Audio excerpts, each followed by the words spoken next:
Okay, Shalom Aleichem everyone, and we're back in the weekly Parsha, and we started Sefer Bamidbar, and we're in PARSHAS NASSO. And in order to get into the Parsha to see the lesson this week, we have to just go back a couple of days in our life already, where we were zeicher to be standing by the foot of Har Sinai on the Yom Tov of Shavuos, where all of Klal Yisrael stood together as one. We said NASSO v'nishma, and we were makabel, we accepted the Torah upon ourselves. Now here in this base midrash, and I'm sure in all of the Bati Midrashim throughout the world, it was a fiery night of all-night learning. There was tremendous aliyahs, elevations in our ruchnias and our spirituality. The whole Yom Tov with the singing and the hallel and the learning and the davening and all of the drashas, all the festivities that took place. It was a very inspiring day, I think, I hope, for all of us. And that's really coming on the tail end of these 7 weeks of the Sfiras HaOmer, which themselves were connected to Pesach. So from Pesach until Shavuos, so we had a very tremendous aliyah, a very great elevation. And we walked away from Yom Tov yesterday after the Nilas HaChag, the end of the Yom Tov. We walked away inspired. We walked away elevated. We walked away with hopefully new commitments that we have to the Torah, to our learning, to our appreciation of what Torah is all about, to be a bit introspective, to try to figure out what does the Torah actually mean to me. How do I connect to the Torah?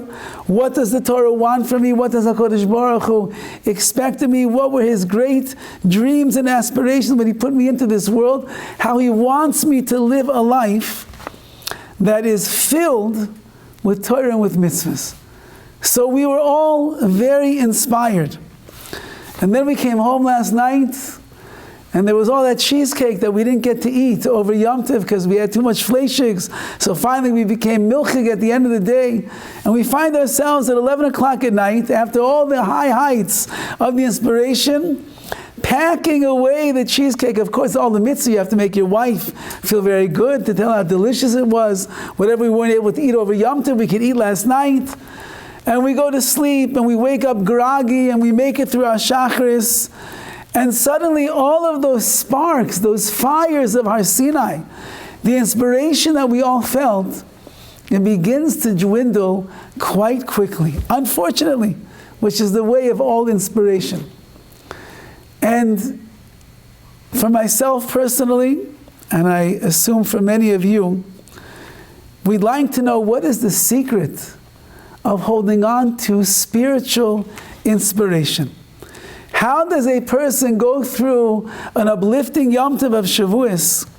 How does a person have moments where they're sitting there and they're literally committing themselves to a new year of Torah? And then suddenly, as we mentioned, we find ourselves late at night with the coffee and the cheesecake and another piece. I remember when I first got married, so I must have put on about 10 pounds easily the first few months of marriage. And I told my wife every pound was a mitzvah, because I had to show her how much I loved her food, how good it was. We were once by a Sheva Brachas, I remember, and they had asked my wife to make dessert for the Sheva Brachas. A good friend of mine. So she made a whole batch of chocolate chip homemade cookies. Well, they also asked another woman to make dessert for Sheva Brachas, and she made like this gourmet cake, individual servings, and when it was placed on the table, it was either the homemade chocolate chip cookies or it was these gourmet dishes of cake that everybody had their own. So my wife's cookies, unfortunately, they got left to the side, and everybody was eating the cake. So I'm a tzaddik of a husband, so I had to make my wife feel very good. I ate the entire plate of cookies that was in front of me that night. And I told my wife, I've never had a cookies that tasted this good before. So last night, that's what we were all doing. We wanted to make our wives have one last hurrah of all their hours of cooking and slaving away in the kitchen. But that's not what Shavuos is all about. Shavuos is about Klal Yisrael climbing the mountain. Shavuos is about all the Sfiras HaOmer, the 7 weeks of perfecting ourselves and refining ourselves and elevating ourselves and becoming more spiritual. And so at this moment, the day after Shavuos, we'd like to know, Ribbono Shel Olam, how in the world do we hold on to all of the spiritual elevation, the chizuk, the strength, the inspiration that we received since Pesach until now? How can we make sure that we carry it along with us wherever we go? And this really is this week's Parsha. We have a very unique mitzvah in this week's Parsha. It's called a Nazir. A Nazir is a man or even a woman who feels that perhaps their earthly desires are getting the best of them. And they say, you know what, I'd like to do something in my life to climb out of the pit of impurity and my earthiness, and I would like to elevate myself to a new level of ruchnius, of spirituality. I'd like to find a pathway in my life where I can be more attached to Hashem instead of attached to my body and the world down here. And so they are makabel, they accept upon themselves something called Nazirus, which is a vow in which they vow to HaKadosh Baruch Hu they are going to separate themselves from certain basic pleasures and desires here in this world.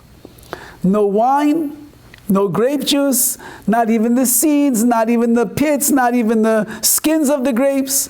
They're not going to cut their hair for the next 30 days, which means they won't be looking in the mirror and see how handsome or how beautiful they are. Nothing like that. No inebriation, no intoxication, and no haircuts. Basically, that's it. And you have to stay away from any impurity like corpses and the like, because you're dedicating yourself to a life of added kedusha, sanctity, and purity for the next 30 days of your life. Now, what's the big deal? 30 days. 30 days, don't drink wine. Okay, if you're not an alcoholic, so it's not so hard not to drink wine for 30 days. 30 days not to cut your hair. Most people don't get a haircut once in every 30 days. Not such a big deal. Avoid corpses. Most of us would like to avoid a corpse on an average day. So for 30 days, to not drink wine, and to not cut your hair, and to avoid a corpse, it's not such a big deal. And yet the Torah says the following. It says in the pasuk, Moshe, tell the Jewish people the following. Isha, a man or a woman, ki yafli lindor neder nazir lahazir laHashem, when they express their vow of becoming a nazir, this aesthetic, this person who is going to separate themselves from these pleasures in the world, lahazir nazir lahazir laHashem, they're going to dedicate themselves to Hashem. Says the Ibn Ezra, it says in the verse, Ki yafli lindor, when you make this proclamation of making the vow that you're going to become a Nazir, it says the word yafli. Yafli means to separate, but it's a very unusual language to use over here. Says the Ibn Ezra, Yaseh dover pella, this person who's accepting upon himself this Nazirus, this vow of abstaining from the pleasure of this world for 30 days, it is a pella, it is a wonder.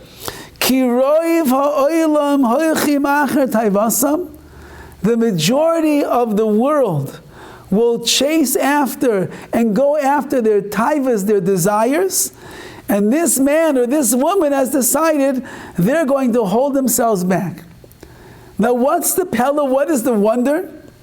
That a person accepted no wine, no haircuts, no corpses, not for life, not for a year, not for 2 years, for 30 days, 1 month out of their life.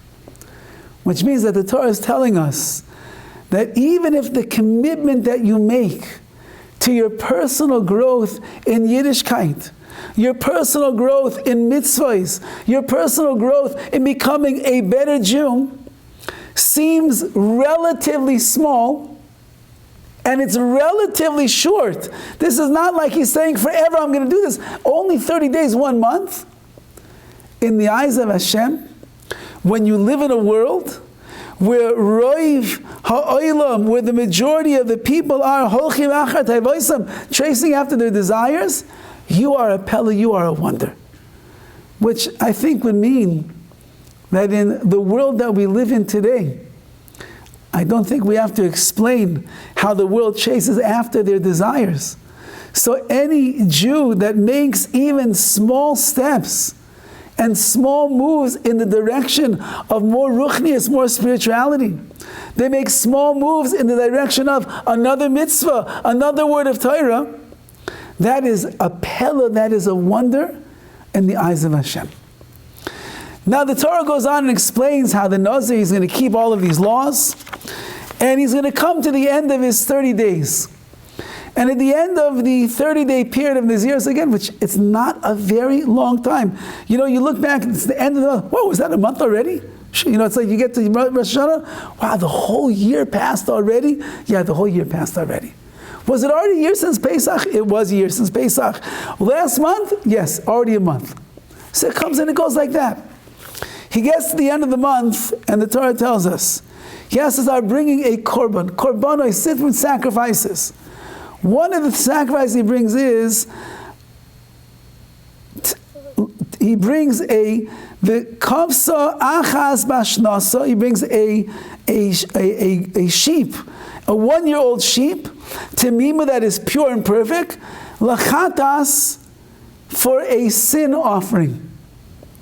This Nazir, who just did a peli, just did something that is a wonder in the eyes of Hashem, he abstains from basic pleasures in this world for the last month.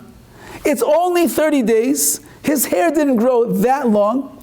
If he was a person who liked wine, he probably didn't break his desire for wine in only 30 days. Takes much longer than that. And at the end of the whole thing, he now is leaving the world of this Nazirus, of being this person who's a Nazir, and he is going to have to bring a korban to rectify the sin that he did. And the Ramban and the Rabbeinu Bechai and others ask a very pointed question on the Torah.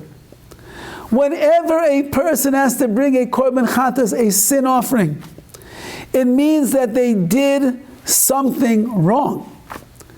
I made a mistake and I sinned. Now, a chatas usually is, if you did a b'shaygig, you were inadvertent, unaware of the fact that that which you were doing is the wrong thing, but you sinned regardless because you weren't paying attention. So whenever I do something wrong, the way in which I'm going to rectify that sin is, I bring a korban chatas, an offering, a sin offering. The Nazir did something wrong. The Nazir is a hero, according to the eyes of the Torah. He's a pele, he's a wonder.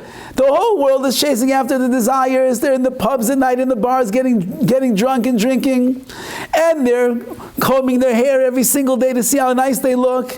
And they go to the barber shop and they get the fanciest haircut and hairdo you could imagine. 000, 000, with this and with one little piece that's hanging out over here. That's the new style today.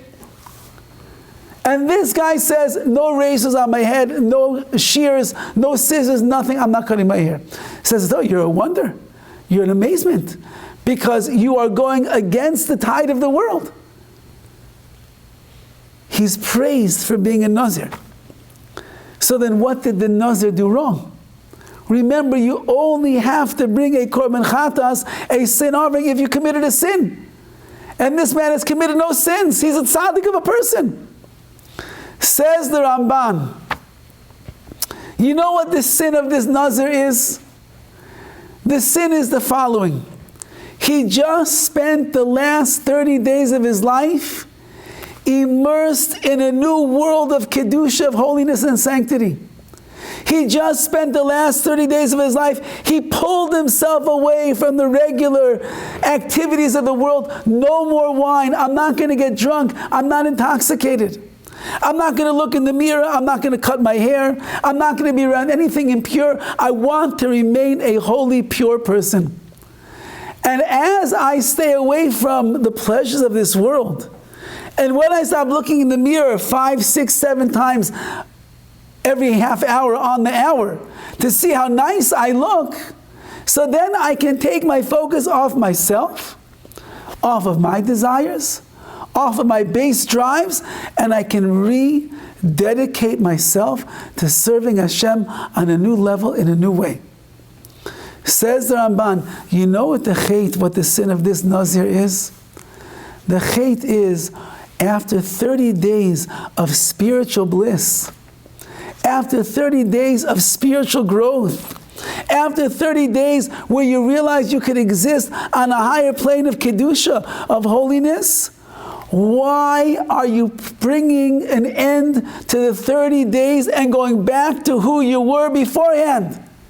If it was so meaningful to you, if it was so inspiring, it was so elevating, and it brought you to a new place of connection to the Ribbono Shel Olam, then why in the world are you bringing it to an end?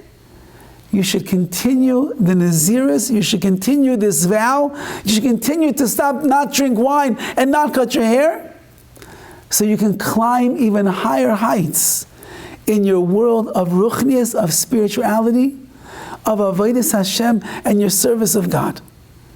And the fact that it's now 30 days and you're ready to call it quits, you're going to go back to what you were before, there's no greater sin than that. When a person walks away from the inspiration that he had, and he easily just drifts back to where he was before, says the Ramban, that is a chait, that is a sin, and that requires a sin offering must be brought. And this is the mistake of the Nazir. On one hand, he's a pella, he's a wonder. He is the hero of Klal Yisrael. He's willing to do something nobody else is doing. On the other hand, Mr. Nazir, if it really meant that much to you, if you really felt so enthusiastic and so inspired and so alive from the Kedusha that you were gaining for yourself, why then did you decide to call an end to that 30 days? You should have taken on another 30 days and another 30 days. Says the Ramban, you should have become a Nazir Olam forever. Because living a life of ruchnias, spirituality, that's the highest level that a person can live in this world. Inspiration is incredible, as long as you hold on to it. If a person walks away from that inspiration, there is no greater chait than that. And this we once had at shul years ago, Rabbi Leibovich, who's one of the big moils here in town, and he said that when he was a young bacher learning in yeshiva in Telz in Cleveland, passing through once was a great tzaddik by the name of Chaim Zaitchik. Chaim Zaitchik was a student, a disciple of the Alter of Nevardik, which is not a small thing to be. Rav Yisrael Salanter was the father of the Musar movement. He had 5 main disciples. 3 of them established the 3 main Musar yeshivas in the world at that time. There was one who was called the Alter of Slobodka, the Alter of Kelm, and the last of Yosef Horowitz was the Alter of Nevardik. And this man, Rav Chaim Zaitchik, was a disciple of the Alter. And he said over the following words to these young men in the yeshiva. He said that you should know that for every ounce of inspiration that a person was zeicher to merit here in this world, and they did not act upon that, they are going to be called to task in the world to come. HaKadosh Baruch Hu is going to ask you, you got inspired? You saw life in a different way? You became elevated in that moment and you said to yourself, you know what, I could do more? And then you did nothing. When a person will leave this world after 120 years, they are going to be called to judgment on what they could have accomplished from that burst of inspiration that they achieved at that moment. And because they did not act upon it, that potential that existed in the world only at that time, lost forever. On that, HaKadosh Baruch Hu will question a person, why did you not act on the inspiration that you were given? I believe this story probably goes back about maybe 40 years ago, probably all the way into the early 1980s. One of the great tzaddikim of the generation was a man known by the name of the Baba Sali. The Baba Sali was of the Sephardi Gedolim. He was the tops. If anybody ever sees a picture of him, he was always wearing like a hood over his head. This is before hoodies were in style over here, but he was wearing always a hood over his head. Why?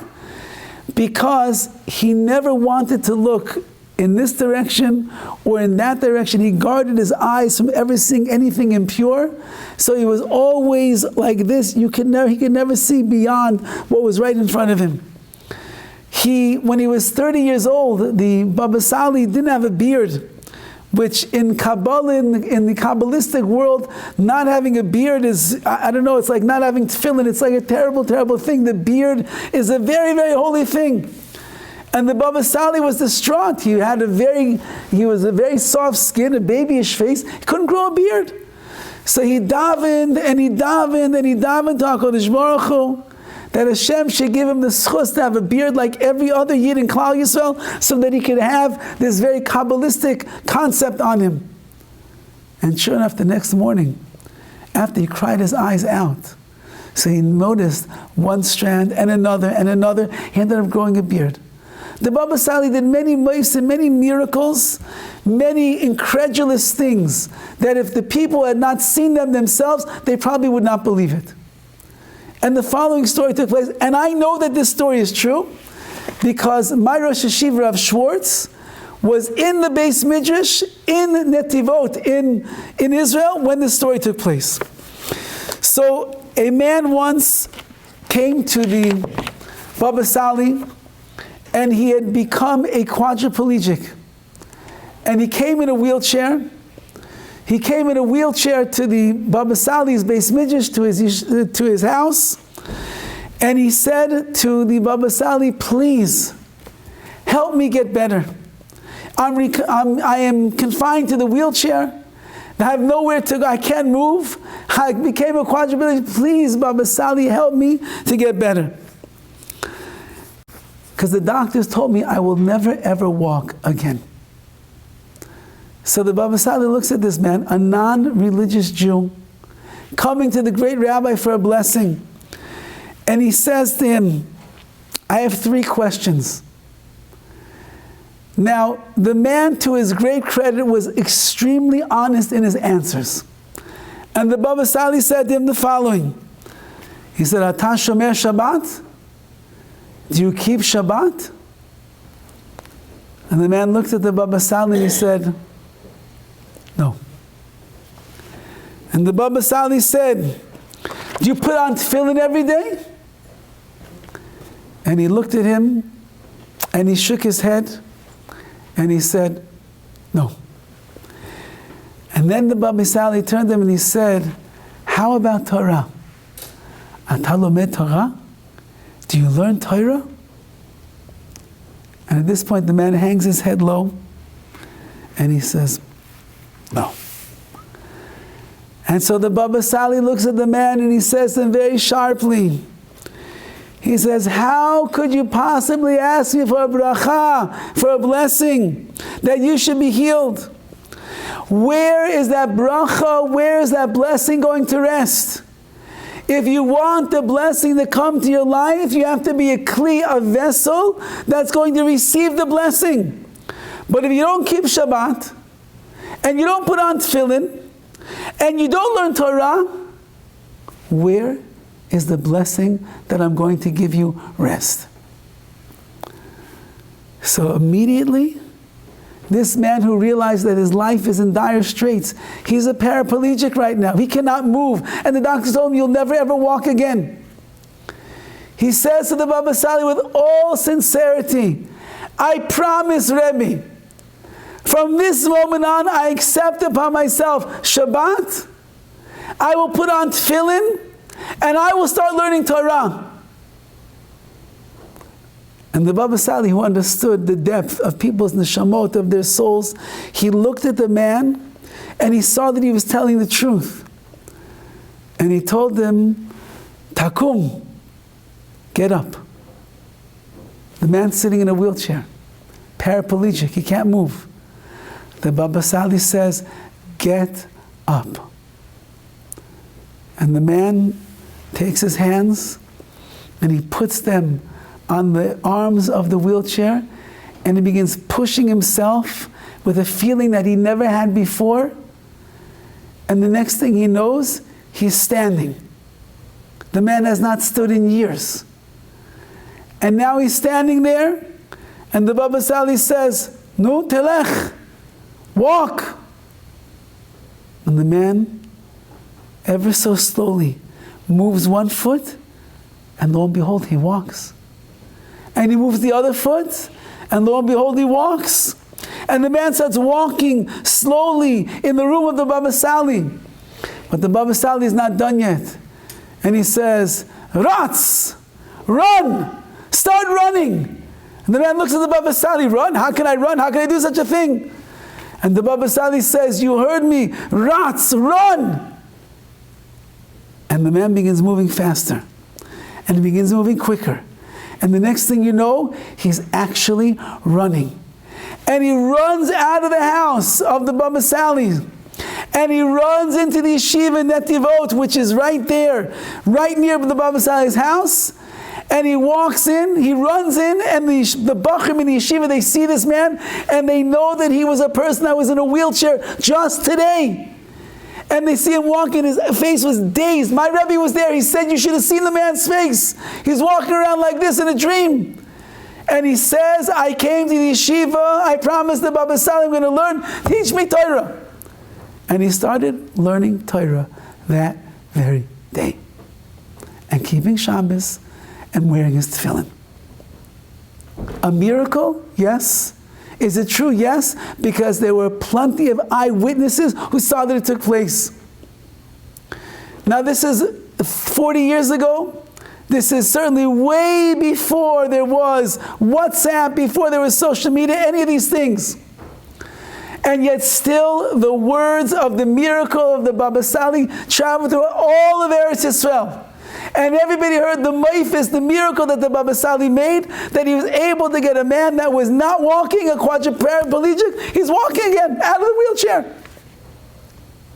And the whole land is excited. And the whole land is elevated. And the whole land is amazed by this. Late that night, the Baba Sali comes to the great Rosh Yeshiva of Yeshivas HaNegev in Netivot. And the Rosh Yeshiva's name is Rabbi Yisachar Meir. Rabbi Yisachar Meir was a guy, was a giant, he was a tzaddik. He was a genius of Torah, and he was running a very, very special yeshiva. Many young men from the land of Israel that did not grow up, per se, in the most yeshiva homes, they came to this yeshiva and they immersed themselves in the learning. They became Talmidei Chachamim. It's about maybe 2 o'clock in the morning, and there's a knock on the door of Rabbi Yisachar Meir's house, who happened to be awake and learning. And he comes to the door, and he opens it up, and standing there is the Baba Sali. And Yisachar Meir says, "Rabbi, Kvod Harav, what are you doing here? What are you coming to my house for in the middle of the night?" He said, "I need to speak to you." He said, "Kvod Harav, they should have just called me. I would have come to you. You don't have to come to me." He says, "Please, let me in. I need to speak to you." And he looks at Rabbi Yisachar Meir and he says the following words.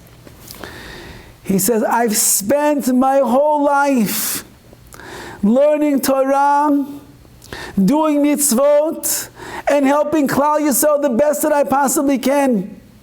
And I've been accruing for myself in Shemayim a large portion in Gan Eden in the world to come. But everything I did was on one Tanai with one condition, and that is that I did everything as discreetly as possible, no fanfare, no publicizing, nothing. It was between me and the Ribbono Shel Olam." And he said, today, a miracle took place, and a man that couldn't walk was able to walk. And all of Israel now is talking about the miracle that happened over here because of what I told him. He said, Rabbi Yisachar Meir, today I lost my entire portion in the world to come.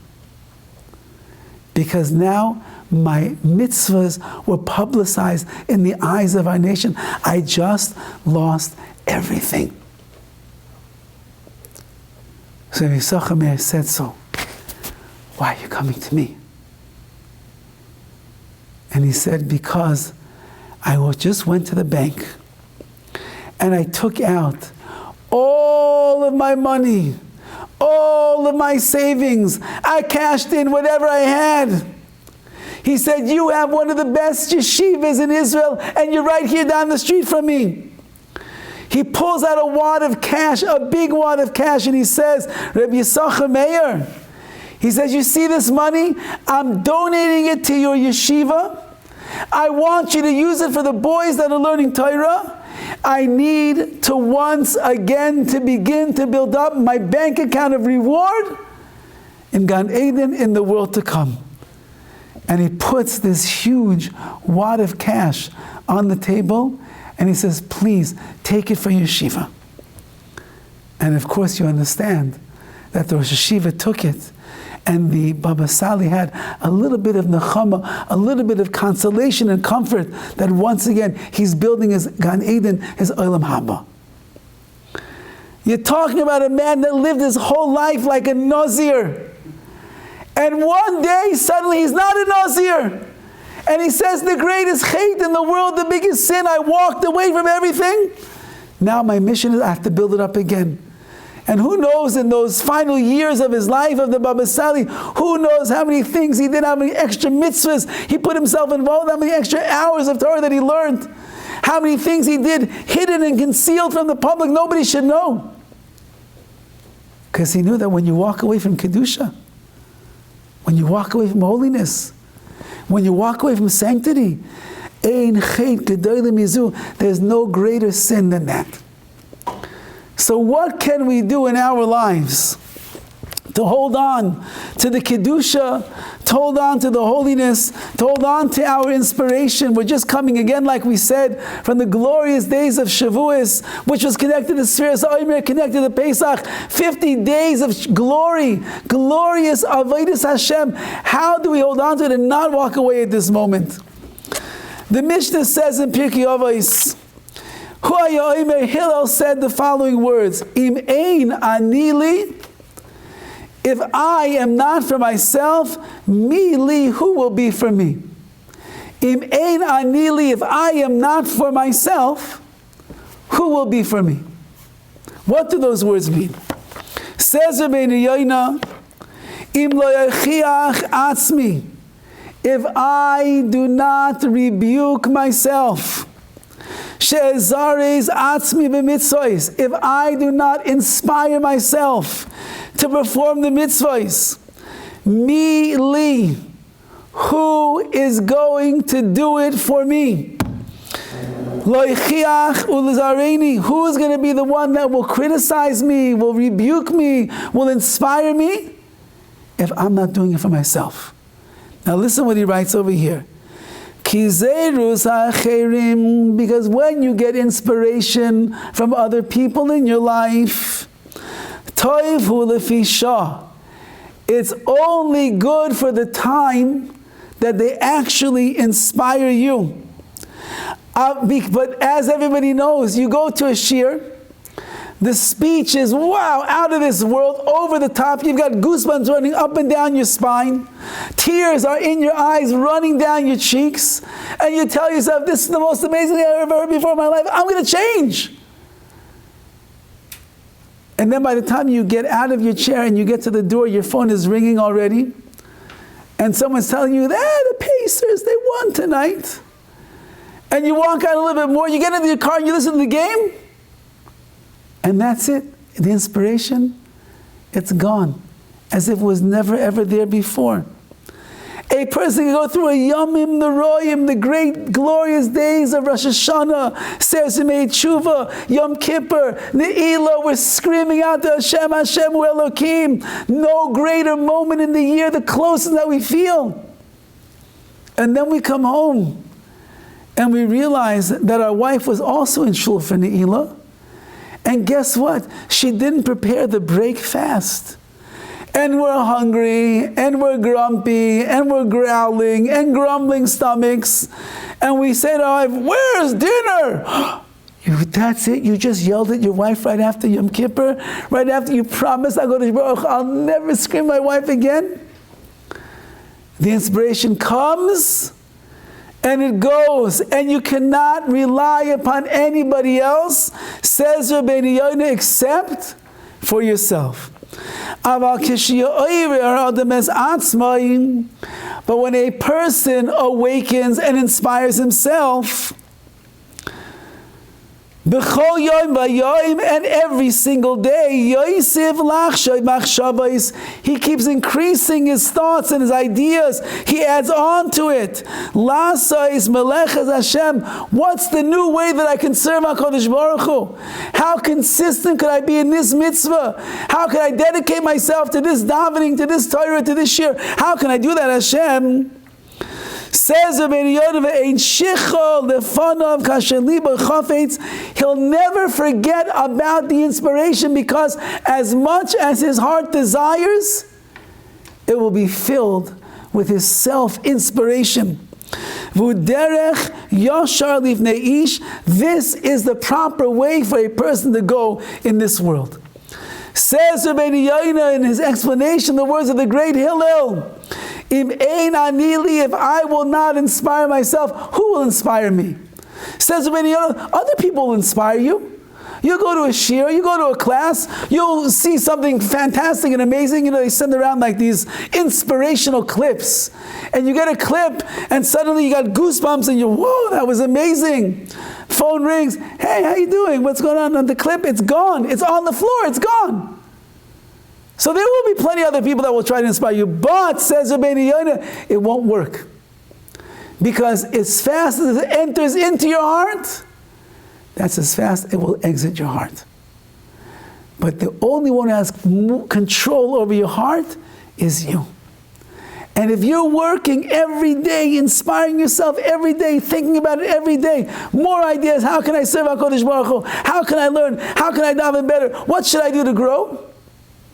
You will walk around as an inspired individual. And when you are inspired, nothing gets you down. When you are inspired, nothing stands in your way. When you are inspired, sky's the limit. You feel so empowered. You know that what you want to accomplish, you're going to accomplish, because you have this driving force called hisoirus, called inspiration, and you are the key to all of that. And therefore, im ein ani li, if I will not be the one to inspire myself, mili, I cannot rely upon anybody else.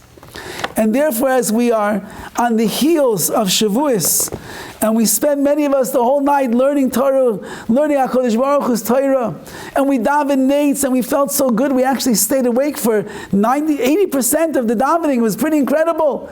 And we went into the Yom Tiv, and we davened more, and we learned more, and we had beautiful sudas with our family, and we hear drushes, and we elevate ourselves. And then today's a regular day. What's Wednesday today? Today's Wednesday. It's a regular day. On the street, traffic on the 101. They didn't seem very inspired after Shavuos on the 101. Nor did all the interesting people walking around on the streets of Los Angeles, California. I didn't see the inspiration of Shavuos. But we can't worry about anybody else. We can only worry about ourselves. We can try to inspire others. We can try to give chizuk to others.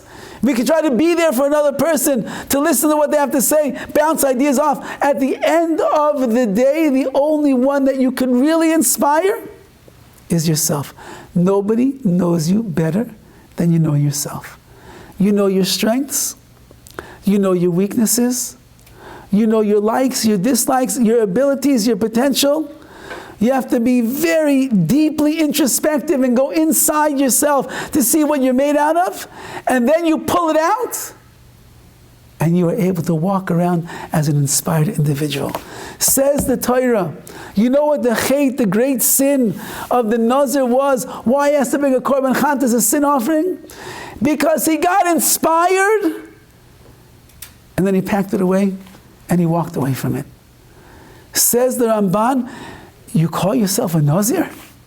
You call yourself a person who's living a life of inspiration? You're someone that wants to grow in Ruchnius? If you want to grow, you got to keep it going every single day of your life.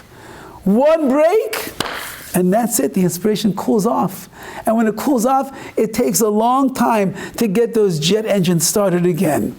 So if the jets are on, and the engine is revving up, and the smoke is coming out of the muffler over there, and you can hear the engine humming like that on the inside, then that's when you got to put the pedal to the metal, and you got to just go. And the way you do it is inspiration. More and more and more. And then we are zeicha to live a life of inspiration the way that HaKadosh Baruch Hu wants us to. I'm going to leave you off with one last story over here. There's a Yid in Eretz Yisrael, in Yerushalayim. His name is Rav Eliyahu Diskin. And he tells over a story that took place over 20 years ago. Near his house in Yerushalayim, there's a yeshiva called Shavei Gola. We just had someone here in shul collecting for this yeshiva just a couple of weeks ago. What's the yeshiva? It's for Russian Olim immigrants who come from Russia to Israel. And everybody knows, as many of you know sitting in this room, that in Russia there wasn't much Torah learning that was going on. They come to Eretz Yisrael. They find their way into the world of Bali Tshuva. They start becoming frum and religious, and they go to this yeshiva called Shavei Gola, which means the returnees of the exile. Now this yeshiva is close to Rabbi Diskin's house, and so on many occasions he takes advantage of being able to be mashpir, to have an influence and an impact, and to inspire these young men. He invites them to his house for Shabbos. And they have stories of what it was like in Russia, what it was like coming here, finally being able to practice their religion, their Judaism, put on a pair of tefillin, go to a shul, walk down the street with a yarmulke on their head. It's exciting for them. So one of the young men that was there one Friday night, he says, Rabbi Diskin, can I ask you a question? I have some very irreligious family who lives in Haifa. Would you mind if I would bring them to you? You're such an amazing person. Your family's so beautiful. I would love for you to try to inspire my family. They came from Russia. They don't know anything. Some of them just came over recently. They don't know anything. It would be such a benefit for them if they would meet you. Is there a way that we could arrange a meeting with them? So he said, sure, it would be my honor. So they decided that Shabbos was not going to work. They're not going to come all the way from Haifa to Yerushalayim. And you know what he said? Let's make Malava Malka. The meal after Shabbos is over. Tell them to come next week. If they say yes, we'll set out a lavish spread. We'll make it beautiful. We'll sit, we'll talk, we'll schmooze, we'll sing. Let's see what we can do. So this young man calls his cousins in Haifa. He tells them there's this great rabbi here in Yerushalayim I would love for you to meet. He's invited you next week after Shabbos. Malava Malka, the meal after Shabbos is over. And they said, sure, why not? And so they come. And it's a mother and a father and a couple of kids. Totally secular, nothing. And the grandfather, who is already at this time a little over 80 years old, has recently arrived from Mother Russia. And as little as the children and the parents knew, the grandfather apparently knew even less. And so Rav Diskin begins speaking to the grandfather. He's trying to figure out how much he does not really know about Yiddishkeit, about Judaism. And he wants to see, maybe there's like a flicker of like memories in his head. You know, something you speak to an old Yid, an old Jew from Russia, from Lithuania, somewhere, and you mention something that triggers like memories from their childhood, the matzahs, or you something about Rosh Hashanah, something about the shofar, suddenly the lights go off on their head. So Rabbi Diskin is trying this. And he says, maybe he says, you remember Avraham, Yitzchak, Yaakov, And the old grandfather says, no. He says, oh, I know, Moshe Rabbeinu, Har Sinai, the Torah, Shavuos. And he looks at him, no, I don't know what you're talking about. So then he starts saying over the names of the Chumash, PARSHAS, Shmois, Vayikra, Bamidbar, Devarim. Blank expression on his face. No idea what you're talking about, Rabbi. So he starts asking him things about Jewish holidays. Maybe this will trigger his memory. He says, you remember about the giving of the Torah, Mount Sinai? Leaving Egypt? How about Shabbos? Challah? No idea. Rosh Hashanah, the shofar? No, I don't know anything. Sukkot, Hanukkah, like the menorah, eight nights? And this man knows absolutely nothing. Rabbi Diskin is becoming a little bit worried over here. Maybe he asked him too many questions already, and he's not getting anywhere. Maybe he's making it hard for the old man, but he wants to see, is there any semblance, is there any memory of what it means to be a Jew inside of him? So he starts going back, and he starts thinking to himself, what could it be that I could connect this Jew to? And for some reason, he starts talking about Pesach. And he says, you remember Pesach?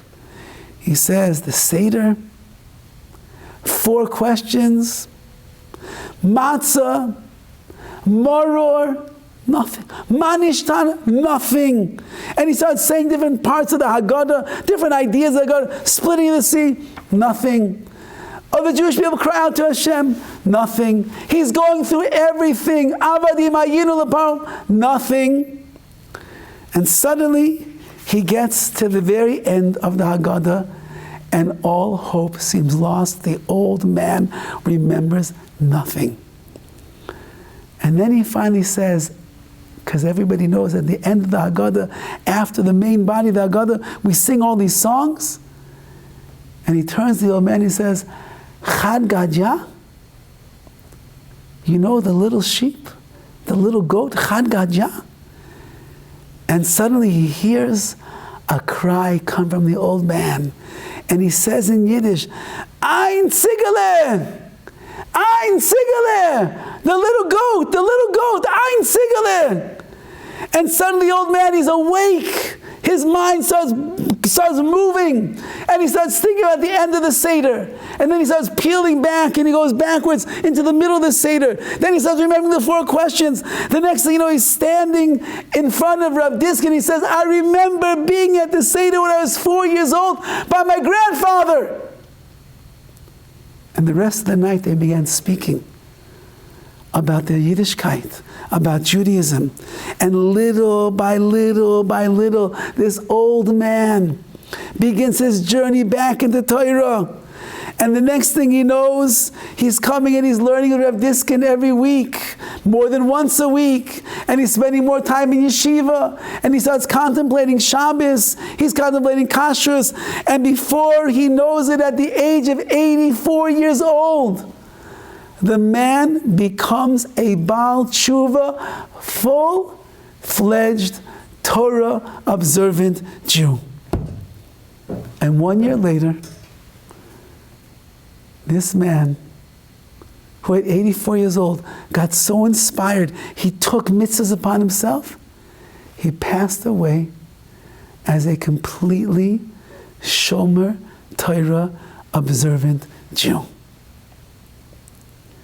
Im ein anili, if I will not be for myself, if I will not inspire myself, if I will not find all the koiches, all the potential, all the neshama, all the kiddush inside of myself, immediately who's going to do it for me? Nobody else. Because the only one who is aware of the deepest recesses of our souls is us. And therefore we have to spend our lives every single day, like Rabbi Yon is saying, inspire, inspire, inspire yourself. Don't rely upon that 1 minute clip. Don't rely upon the shir. Don't rely upon the yomim, the roim, the holidays, the festival, the amazing times you have. Don't rely upon that. That's all good. It works things out. But ultimately, the true inspiration comes from deep within. And that's the Nazir. The Nazir, he was inspired. And he showed HaKadosh Baruch Hu, I'm a pella, I'm a wonder. Somebody gets so inspired in the world today, where the whole world's chasing after their taivas, their desires, and I'm going to break myself out of that trend. I'm a pella, I'm a wonder. Says HaKadosh Baruch Hu, if you're such a wonder, why are you stopping? Must be that the inspiration from within stopped as well. For that, you have to bring a korban chatos, a sin offering. Because the greatest sin is when we stop inspiring ourselves and we walk away from the inspiration, from the chizuk, from the growth that we have in our Torah and mitzvahs. So instead of letting Shavuos get away from us, we have to hold on to those fires, to that inspiration of the Shavuos. We have to learn with more inspiration, with more excitement, more enthusiasm.